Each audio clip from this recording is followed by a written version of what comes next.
Good morning student.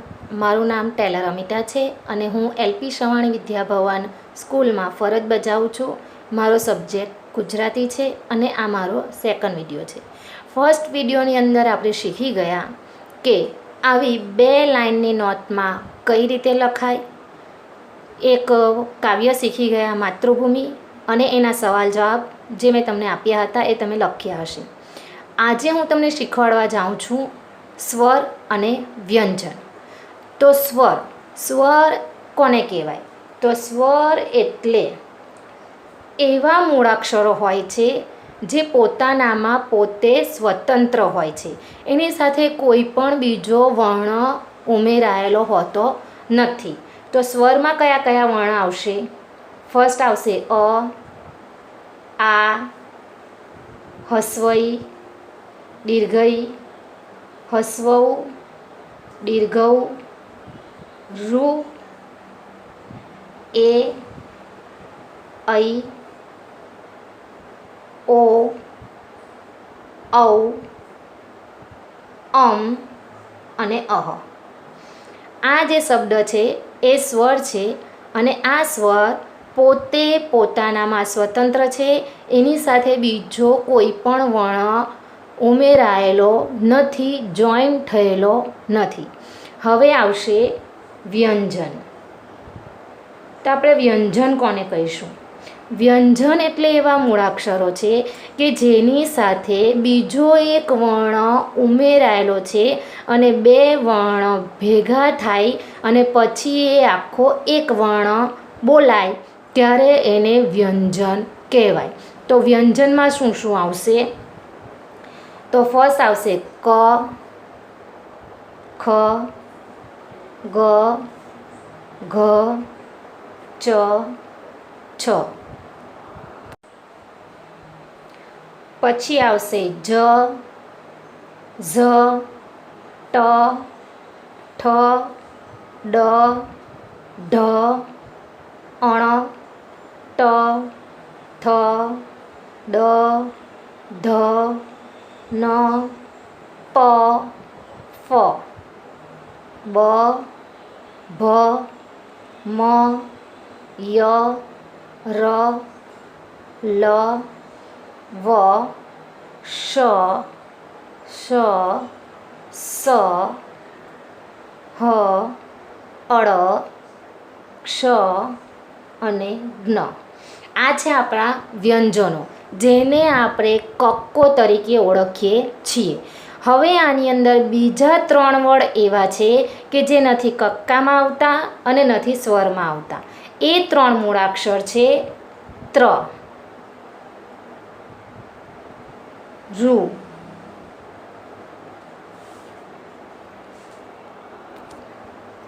અને શ્રવણનો શ્ર. ત્ર, રૂ અને શ્ર. આ 3 વર્ડ પોતે સ્વતંત્ર છે, આ પણ સ્વતંત્ર છે. જ્યારે વ્યંજનને એની સાથે એક મૂળાક્ષર જોડીએ ત્યારે જ એ પ્રોપર બને.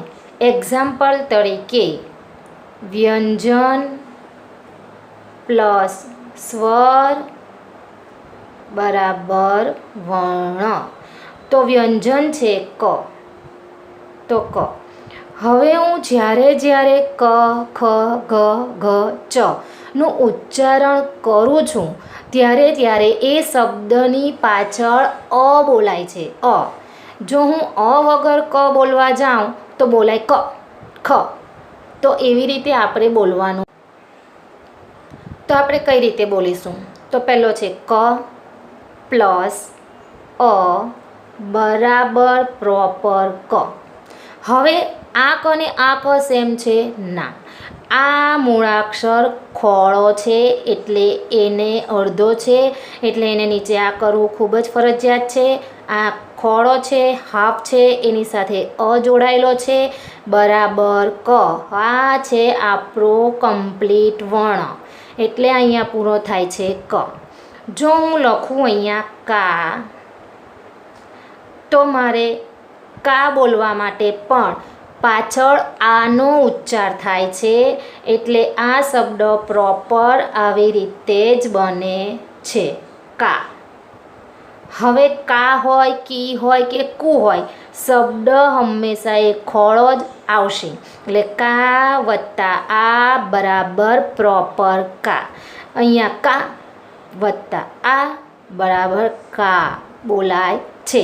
એવી જ રીતે આ બધા જ વર્ણને આપણે બોલવાના છીએ. તો ખ તો એકલો ખ એમ બોલાતું નથી. ખ વત્તા આ બરાબર ખ વત્તા અ બરાબર ખ, એવી રીતે આવે છે. આ જે આપણે એક્સરસાઇઝ શીખ્યા છે એને કહેવાય છે વર્ણ વિચ્છેદ. વર્ણ વિચ્છેદ એટલે વર્ણને વિચ્છેદ કરીને એક શબ્દ બનાવવામાં આવે એટલે બને છે વર્ણ વિચ્છેદ. હું તમને એક્ઝામ્પલ તરીકે 3 શબ્દ આપીશ. એ પહેલાં હવે બીજું એક વસ્તુ તમને હું શીખવાડું છું કે આ વ્યંજનથી જ્યારે શબ્દ બને ત્યારે આપણે વર્ણ વિચ્છેદમાં અ, આ, ઈ, ઉ ઉમેરી શકીએ. પણ જો શબ્દ સ્વરથી શરૂ થતો હોય તો શું કરવું? તો માની લો કે એક શબ્દ સ્વરથી શરૂ થાય છે. હું શબ્દ લખું છું અલગ. હવે આ અ પોતે જ પોતાનામાં સ્વતંત્ર છે એટલે અ પ્લસ અ લખાશે નહીં. એ પોતે જ બોલાય છે, પ્રોપર બોલાય છે. એટલે આનું વર્ણ વિચ્છેદ થશે અ વત્તા લ વત્તા અ વત્તા ગ વત્તા અ. આ વર્ણ વિચ્છેદ આવી રીતે લખાશે. અહીંયા 2 વાર અ પ્લસ અ આવશે નહીં, કારણ કે અ પોતાનામાં પોતે સ્વતંત્ર છે. એવી રીતના કોઈ પણ સ્વર આવતા હોય, ફર્સ્ટમાં આવે કે શબ્દની વચ્ચે આવે, સ્વર પોતે સ્વતંત્ર છે એટલે એની આગળ પાછળ અ, આ, ઈ, ઉ લાગશે નહીં. એ સેમ જ રહેશે અને પછી બાકીના વર્ણને આપણે કરવાના રહેશે. બાકીના વર્ણ વિચ્છેદ કરીને એક શબ્દ બનાવવાનો રહેશે.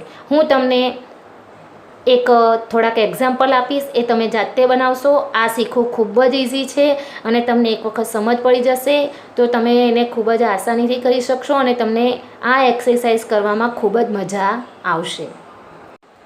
જુઓ બાળ મિત્રો, મેં અહીંયા પહેલેથી જ આ એક્સરસાઇઝ કરાવી છે. તો ભારત પહેલો શબ્દ છે. તો ભારત આપણે કઈ રીતે વર્ણ વિચ્છેદ કરીશું? તો ભ વત્તા અ વત્તા ર વત્તા ત વત્તા અ. એવી રીતના ભારત શબ્દ બનશે. આ માન શબ્દ છે. તો માન શબ્દ કઈ રીતના બનશે? તો મ વત્તા અ વત્તા ન વત્તા અ એટલે બનશે માન. વાણી શબ્દ કઈ રીતે બનશે? તો વ વત્તા આ વત્તા અણ વત્તા ઈ. હવે અહીંયા શબ્દ આવે છે અણી. તો આ ખાસ આપણે ધ્યાન રાખવાનું છે કે શબ્દને હસવઈ છે કે પછી શબ્દને દીર્ઘઈ છે. જો શબ્દને હસવઈ એટલે કોઈ પણ શબ્દની આગળ હોય તે, જો હસવઈ હોય તો હંમેશા નાનો ઈ આવશે અને જો દીર્ઘઈ હોય તો મોટો ઈ આવશે. આ ખાસ યાદ રાખવાનું છે. એવી જ રીતના જો હસવું હોય તો અહીંયા તમારે નાનો ઉ આવશે અને જો દીર્ઘ હોય તો અહીંયા મોટો ઉ આવશે. આ વસ્તુ તમારે ખાસ ધ્યાન રાખવાનું છે. હસવઈ હોય તો નાની, દીર્ઘઈ હોય તો મોટી ઈ, હસવું હોય તો નાનું અને દીર્ઘવું હોય તો મોટું ઉ. તો હવે અહીંયા વાણી શબ્દ આપ્યો છે તો આને દીર્ઘઈ છે માટે અહીંયા તમારે મોટો ઈ લખવાનો છે. તો વ વત્તા આ વત્તા અણ વત્તા મોટો ઈ. સમજી ગયા હશો ને? હવે અહીંયા 2 એક્સરસાઇઝ તમને આપું છું. એક એક્સરસાઇઝ છે ઈ પરથી આવતા શબ્દ લખો. મેં 2 શબ્દ ઓલરેડી લખ્યા છે, ઈયળ અને ઈસ. તમારે બીજા 2 શબ્દ તમારી જાતે લખવાના છે. બીજો શબ્દ છે ઉપર અને ઊન. આ ઈ નાનો છે, ઈ મોટો છે. અહીંયા ઉ નાનો છે, અહીંયા ઉ મોટો છે. અહીંયા તમે કોઈ પણ વર્ડ લખી શકો. ઉ નાનો હોય, ઉ મોટો હોય, ઈ નાનો હોય કે ઈ મોટો હોય. તમારે અહીંયા 2 વર્ડ લખવાના છે. મેં 2 વર્ડ આપ્યા છે, તમારે બીજા 2 અહીંયા શબ્દ જાતે લખવાના રહેશે. બીજી એક્સરસાઇઝની અંદર પહેલાં તમારે આપણા દેશમાં, ભારત દેશમાં જે બોલી બોલાય છે તે 4 લેંગ્વેજ તમારે લખવાની છે. અને આ એક્સરસાઇઝમાં વિદેશી ભાષા તમારે લખવાની છે. જે આપણા ભારત દેશની બહાર બોલાતી હોય એવી ભાષા તમારે અહીંયા લખવાની છે. આ એક્સરસાઇઝ તમારે લખવાની છે. ચાલો બાળમિત્રો, તમે આ સવાલના જવાબ લખી કાઢ્યા હશે. આજે હું તમને આ સવાલ જવાબ સમજાવી પણ દઉં છું. પહેલો ક્વેશ્ચન, આ કાવ્યમાં સ્વર્ગ શબ્દ કોના માટે વપરાયો છે? તો આ કાવ્યમાં સ્વર્ગ શબ્દ માતૃભૂમિ માટે વપરાયો છે. જ્યારે પણ તમને કોઈ પણ ક્વેશ્ચન હોય કોણ, કેના, તો એ જે ક્વેશ્ચન હોય તેમાં જે કોના હોય એ કાઢીને એની જગ્યાએ જવાબ લખવાનો હોય છે. એટલે આ સવાલનો જવાબ તમને લર્ન કરવામાં ખૂબ જ ઇઝી પડે છે. કઈ રીતે? તો આ ક્વેશ્ચન, આ કાવ્યમાં સ્વર્ગ, શબ્દ. હવે આવ્યો છે કોના. તો કોના માટે? તો માતૃભૂમિ. પાછળ લખવાનું એઝ ઇટ ઇઝ, માટે વપરાયો છે. તો આ સવાલ જવાબ તમને લર્ન કરવામાં ઇઝી પડી જાય છે. કવિએ માતૃભૂમિને સ્વર્ગથી પણ સારી કેમ કહી છે? માતૃભૂમિ, હવે આ 2 લાઈનનો વર્ડ છે. અહીંયા કોના માટે આપ્યું નથી, કેમ છે. અને કેમની અંદર જ્યારે જવાબ હોય ત્યારે કાં તો 1 લાઈનનો હોય કાં 2 લાઈનનો હોય. આ જવાબ 2 લાઈનનો છે. માતૃભૂમિ ભારતની આગળ કોઈ સ્વર્ગ નથી, માટે કવિએ ભારત ભૂમિને સ્વર્ગથી પણ સારી કહી છે.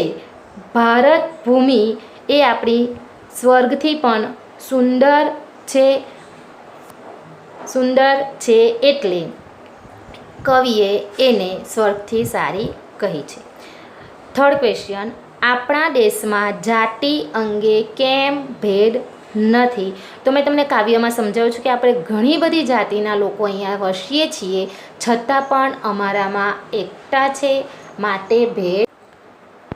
તો આનો જવાબ છે આપણો દેશ સર્વ ધર્મ સમભાવની ભાવના રાખે છે, માટે આપણા દેશમાં જાતિ અંગે ભેદ નથી.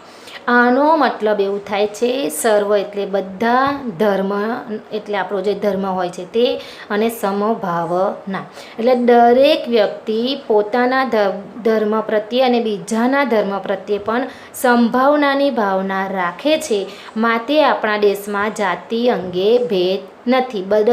દરેક ધર્મમાં સંભાવ છે અને એકતા છે. ક્વેશ્ચન 4, દરેક ભારતવાસીઓની સી પ્રતિજ્ઞા હોવી જોઈએ? દરેક ભારતવાસીઓએ માતૃભૂમિની રક્ષા કરવી એવી પ્રતિજ્ઞા હોવી જોઈએ. તો આપણે પ્રતિજ્ઞા એવી કરવાની કે આપણે આપણા દેશની જે રીતે બને તે રીતે રક્ષા કરીશું. તો રક્ષા કરવી એ પ્રતિજ્ઞા હોવી જોઈએ. આ તમને આજે મેં સવાલ જવાબ સમજાવ્યા, તમને આજે મેં વર્ણ વિચ્છેદ સમજાવ્યો અને થોડીક એક્સરસાઇઝ આપી છે. આઈ હોપ તમે ઘરે કરતા જ હશો, તમને સમજણ પણ પડતી હશે અને તમે મને ધ્યાનથી સાંભળતા પણ હશે. તો એના માટે થેન્ક યુ.